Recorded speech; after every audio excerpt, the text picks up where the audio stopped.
So Luka hits 2 threes in a row to start the game. I don't have those in here, but this was just a funny one. The third 3-point attempt he takes it against Jimmy Butler, just a step back in ISO. This is just funny to me because the guy who always identifies where the miss is coming first is the shooter. He knows because he knows what it felt like coming off of his hands. So he misses the shot, but he knows he left it short. And so as soon as he shoots it, you can see he's like, oh, shoot, ball's still in the air. He's like, I left that way short. So he just runs right after it and ends up getting the offensive rebound put back. Here's an example of Derrick Jones Jr. in his high-level closeout attacking. So Derrick Jones Jr. actually is a 40% unguarded catch-and-shoot three-point shooter, although you can chase him off the line. Luka Doncic draws a straight double from the top. It goes down to a Gafford. Gafford draws 3, kicks out to Derrick Jones Jr. He gets chased off the line, but he rips through and hits a little tough little right shoulder fade in the lane. Derrick Jones Jr. is a very good spot-up player. He's really good at ripping through, finishing at the rim, and he's got those little in-between shots. He's getting 1.07 points per possession in spot-up situations, which is well above average. That is what's made him their best kind of like option as that perimeter defender / guy that can function as a spot-up player in their offense. This is an example of Luka playing advantage basketball, which I think is something we haven't seen a ton from him in his career, but he's going to pass this off, and this is what it looks like when Luka attacks a closeout. So he's going to flash back over here, pump fake, get the defender out of position. And again, you can kind of see this whole possession, because he's closing out, he's out of position.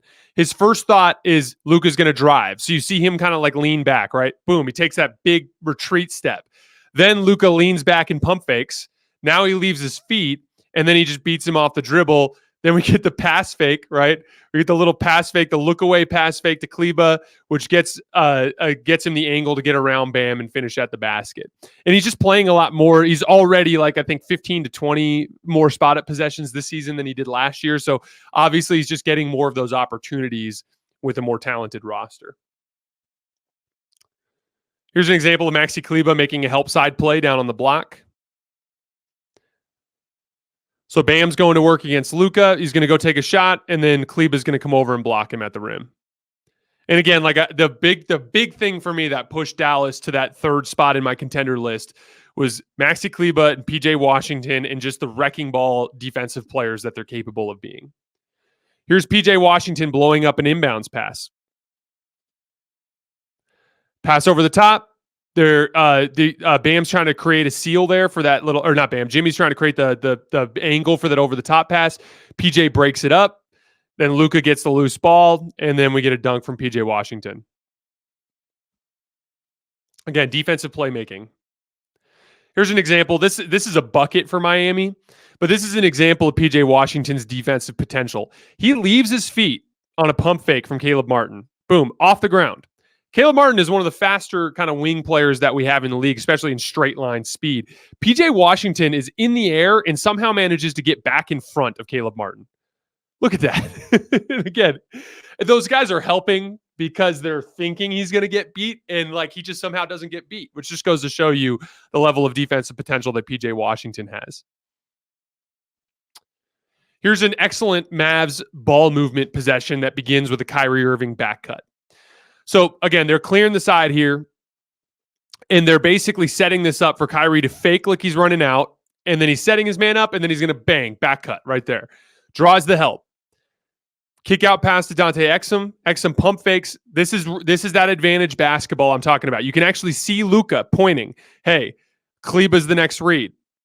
But he ends up throwing it to Luka anyway. Luka drives it. Luka makes the kick out to Kyrie. Back to PJ Washington on the wing for 3. Nice little ball movement possession there from Dallas. Here's Luka beating a coverage with a pull-up 3. This time, Haywood Highsmith ducks underneath the pick, and Bam is too far back. This also might have just been a switch. Yeah, it's a switch. So it's a switch, and Bam is too far back on the switch, and Luka just beats it with a pull-up. Again, this is like an example of a soft switch instead of a more aggressive switch, leaving Luka too open.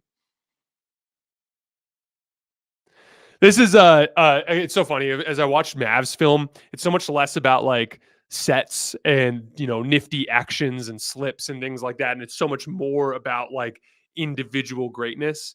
And this is just a great example of a little detail in ball handling that goes a long way with Kyrie Irving. So he's going to do a behind the back dribble here on Haywood Highsmith. And then I want you guys to watch how quickly he pivots his body to catch the behind the back dribble. I want to shout out my first JUCO assistant coach, Chris Clausen. He taught me this kind of like principle, but we used to do a cone dribbling drill. It's actually still to this day my first warm-up drill that I do. And on it, there's the actual dribble combination you do to start the drill, but there's always an advanced dribble. What he taught was like you'd hit like an in and out behind the back, but then you'd follow that up with an immediate advanced dribble with your left hand, right? And then in and out behind the back, and then an immediate advanced dribble with your right hand. And then the purpose behind it is like, it doesn't matter if you do the behind the back dribble and you shed the defender if you can't immediately capitalize on the driving angle that it creates. And so there are these little details, especially on the higher level dribble combinations, that you need to have down in order to be able to actually take the advanced dribble after you make the move. So Kyrie's going to make a behind the back move here. Watch how he turns his body. Boom. Okay. Look at this. Look at how fast it is. So he makes the behind the back dribble, but because he pivots so quickly, now the ball is in his left hand and his body is positioned to drive. And so he's able to take advantage of that little angle he creates. The vast majority of offensive players in this league will make that behind the back dribble, and then Haywood Highsmith would just be able to recover and cut him off. But like Kyrie, that little pivot there is just a little detail in ball handling that I don't think people realize is a big part of what makes Kyrie so hard to guard. Here's another little piece of ISO fundamental work here. Kyrie Irving's going to start on the right wing out of a triple threat. Josh Green drives. We're going to get a kickback here. Now, Kyrie, Haywood Highsmith, he wants to make a rip-through move. The idea behind a rip-through move is you have to be lower than the defensive player to actually get that advantage. Watch how low Kyrie Irving gets. We'll slow it down here. Watch how low Kyrie Irving gets on this rip-through.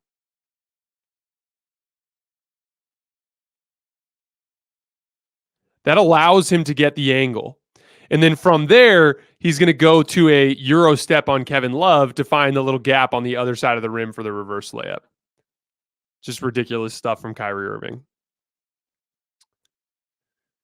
Here's an example of scheme discipline from Dallas and just some really good individual defense from Kyrie Irving. So in a transition cross match, we get Jimmy Butler on Kyrie Irving, right? And it's clear that they want him to try to deny that catch if he gets that switch. So as he comes over here, Kyrie's going to go to a 3-quarter front, and he's in a 3-quarter front to not allow that pass. Gets worked back around. Now Kyrie, again, squatting down low, fronting the post. This forces an over-the-top pass. Kyrie Irving does not try to catch the pass. Instead, he turns around and immediately tries to find a spot where Jimmy's going to expose the basketball. So again, he's not going for the ball. He's staying down, waiting for Jimmy to catch, waiting for him to expose it, and he swipes it clean. Really, really good individual defense there from Kyrie Irving. And then he actually turns it the other way into a transition pull-up three, which this has been one of Kyrie's big go-to moves over the second half of the season here. All right, I've got 5 more clips from this game, and then we're going to go into our mailbag. So this time we have Derrick Jones Jr. in help coming off of the strong side quarter and blocking Caleb Martin. Strong side corner help is really difficult because it's sketchy to leave a guy this open. But if a guy's got his back completely turned, it's a risk. It's a high risk play, but he's able to turn it into a positive result here. Mavs run out in transition, and we get a dunk from Tim Hardaway Jr. Again, theme of this part of the video is Dallas using their defense to get out in transition. And again, if you guys remember, I mentioned this in the contender rankings. They were 27th in transition frequency last year, 8th this year. A big part of that is their defense allowing them to get out in transition more. Here's a horn set for Kyrie. We don't really see Dallas run this too many like set actions like this, but this is an example of something good that they get out of it. We get a back screen for Tim Hardaway flowing into a pin down that flows into a dribble handoff. And that baits Jimmy Butler into offering tag help. So again, Jimmy Butler's coming over to deal with Gafford on the tag, and that just gives Kyrie Irving a wide open catch and shoot three on the weak side. Here we get another stop here. Dante Exum does a good job absorbing the contact from Bam. Gafford offers a last minute contest. Here's an example of the athleticism on the back line that I talk about here. So if Gafford offers help, uh-oh, you're screwed on the glass, right? No, because PJ Washington is there to clean it up. PJ Washington gets it, kick ahead pass, Gafford runs his lane, gets a dunk. And once again, just really good defense and rebounding leading to transition opportunities. Miami went zone in the middle of the second quarter, and Daniel Gafford here actually scores out of the middle of the zone. I thought this was impressive. Catches. When he catches here, he didn't bring any of the corner guys in. And so as a result, he has to kind of go to work, and he just manages to hit a little left shoulder hook. And then here's our last play of the set. Tyler Harrow misses a wide open three from the top of the key. We have a transition possession the other way, and Tim Hardaway Jr. is not going to miss his pull-up transition three. Now the Dallas Mavericks are up by 20 points, and this game is over. So I thought that game in particular was just a really good example of how Dallas's defense has allowed them to get out and transition a lot more. And again, like, I want to be clear, like, I've always believed in Kyrie Irving. I've always believed in Luka Doncic. I was a fan of the Kyrie Irving trade. And if you guys remember what I said at the time, I was like, don't judge this year. They need a summer and a deadline to add all the pieces they need, but you need a best player, you need a number two, and then you need role players that accentuate what they bring to the table. They've done a beautiful job putting that together since the Kyrie Irving trade. This defensive personnel is what's giving them, in my opinion, the best chance to win the title outside of the top tier of contenders.